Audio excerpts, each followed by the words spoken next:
topic po natin ngayon, ito po napakahalaga. Early signs na may sakit sa puso o baka atakihin sa puso ang isang tao. Yan po, linyang-linya ko to bilang internist and cardiologist.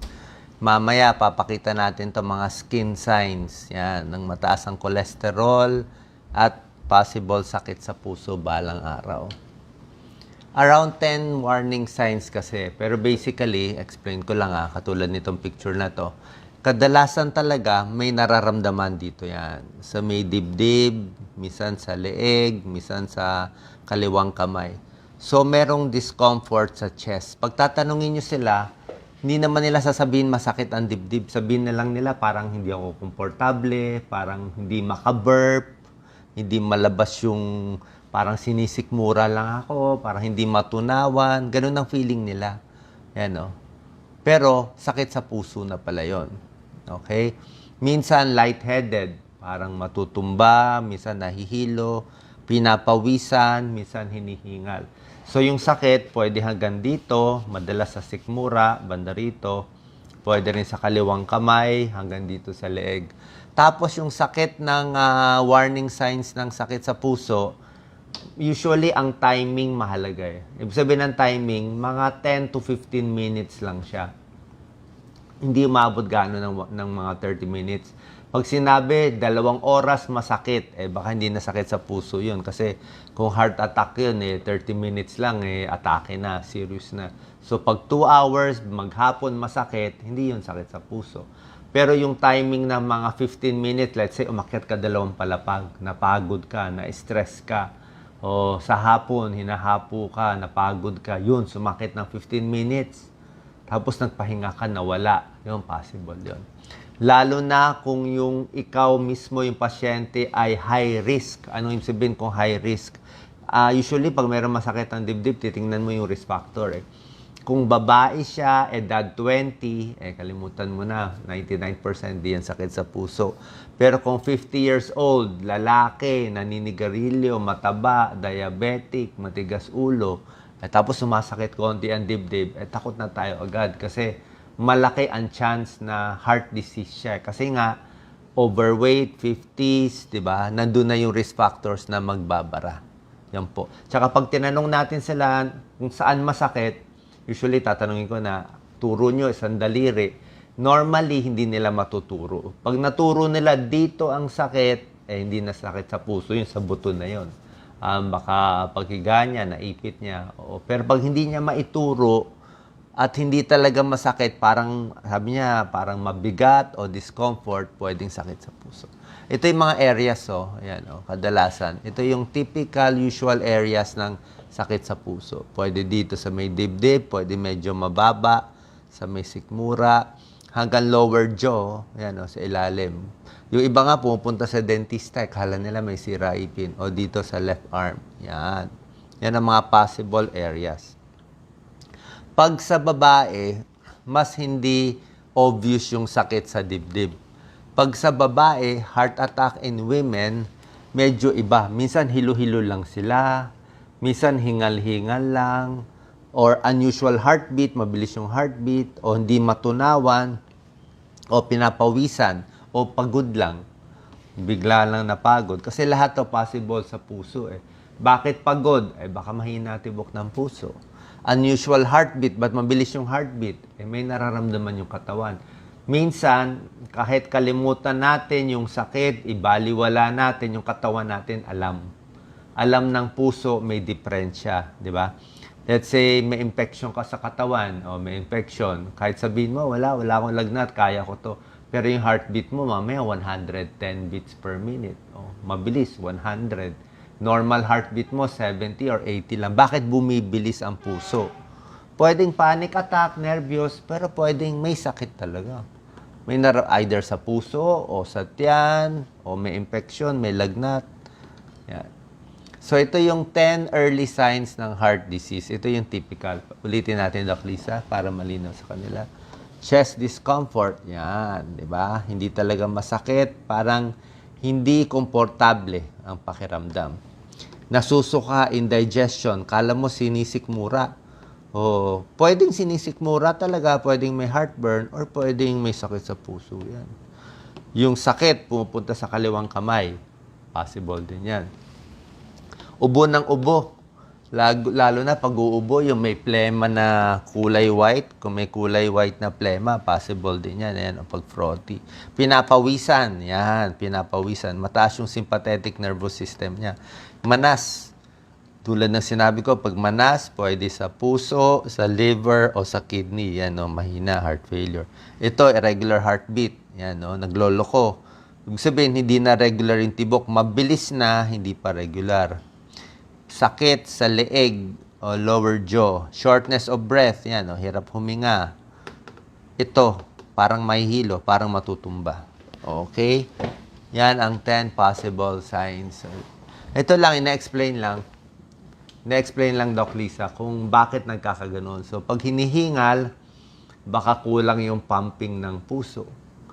Pag biglang nahihilo, baka minsan yung tibok humihinto, bumibilis. Kaya, pag nagloloko kasi yung tibok ng puso, minsan alam mo yan eh. Di ba? Parang hindi lang mabilis, o biglang tumalon, o mafe-feel mo pag nag-skip beats, parang na-feel mo yung dugo, pumasok, nawala. Pag mga 10 seconds, walang tibok, di ano na yan. Mahihilo ka na, magko-collapse ka na. Didilim na yung paningin mo. First aid dyan, higa. Higa, deep breathing, relax lang. Kasi, let's say may sakit ka na nga sa puso o ibang sakit, sa tiyan o sa puso, dagdagan mo pa ng nervyos.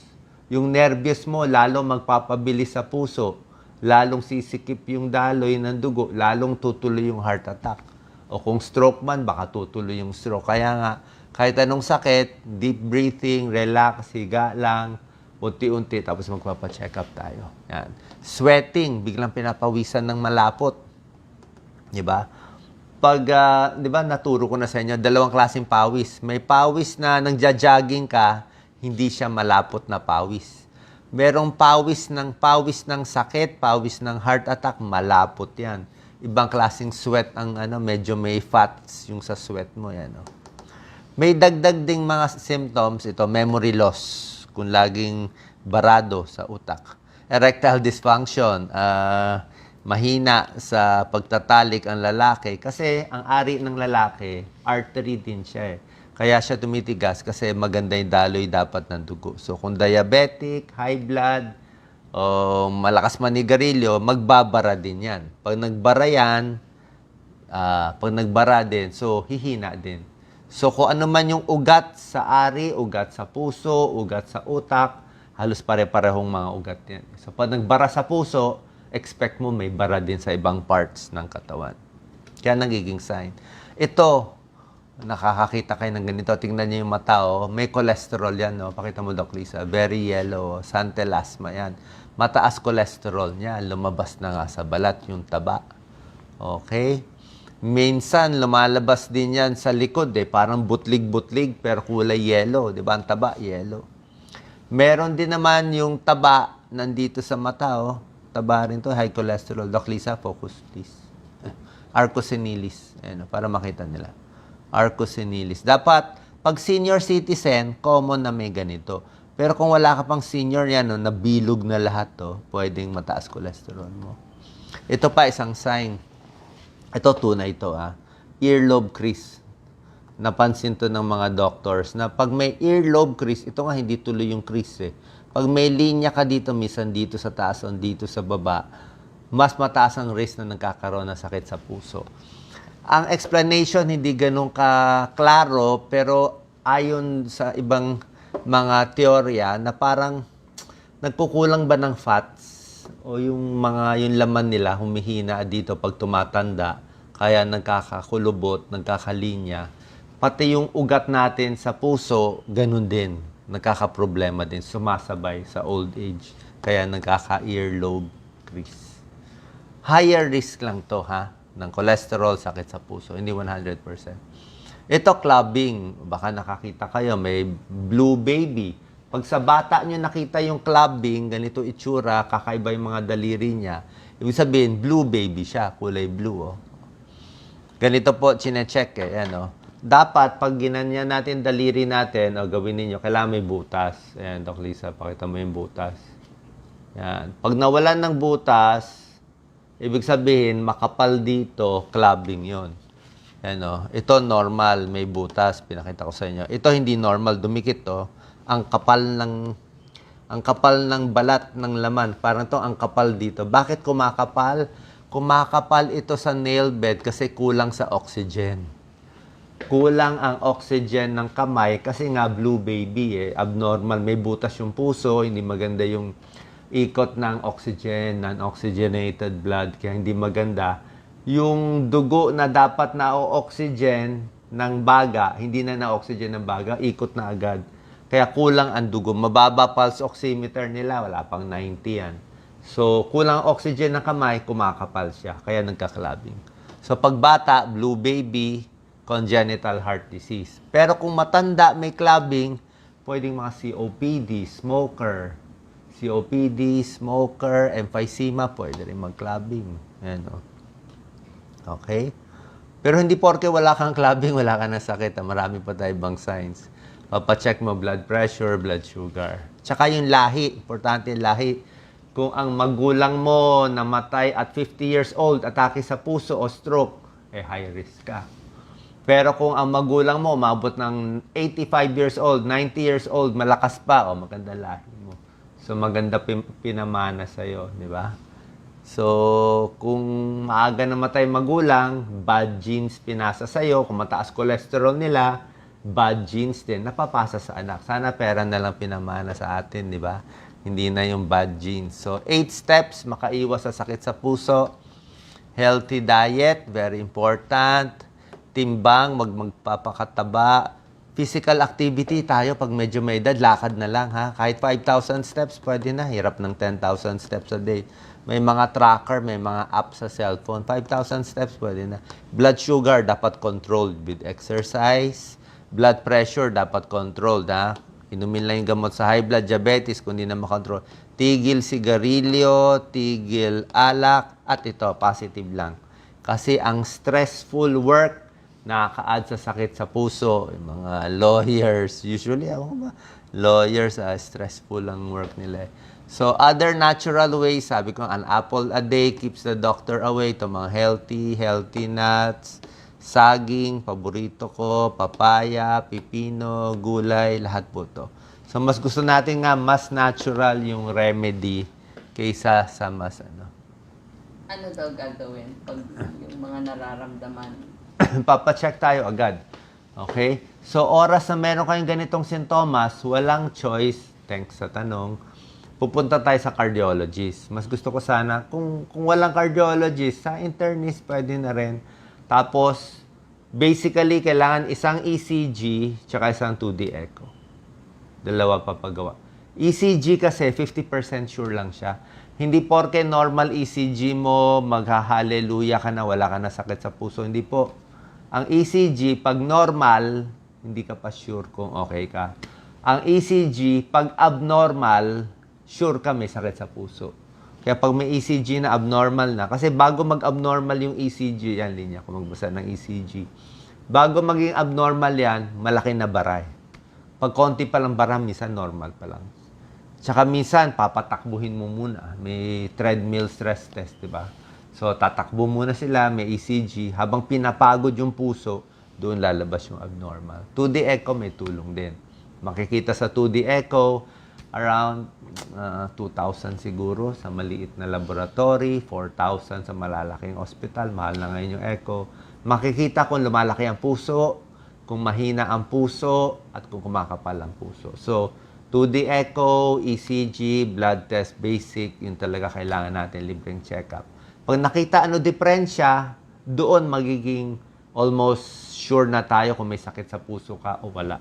Pero initially, ito muna, early warning signs. Tsaka tingnan nyo na rin, kung high blood ka, gamutin nyo na yung high blood.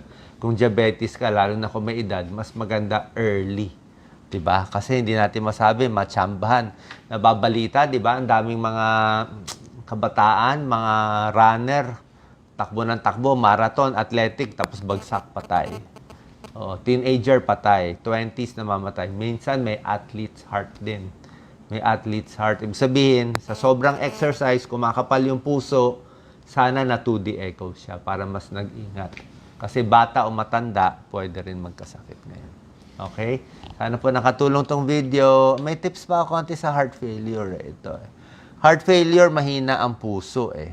Oo. Hindi lang bara, yung lumala na, humina na siya. So pag heart failure, talagang hingal ka na. Ito, yan, manas na to. Oo. Heart failure to. Pag sakit sa puso kasi minsan hindi umaabot sa heart failure. Yan, yung plema may puti na.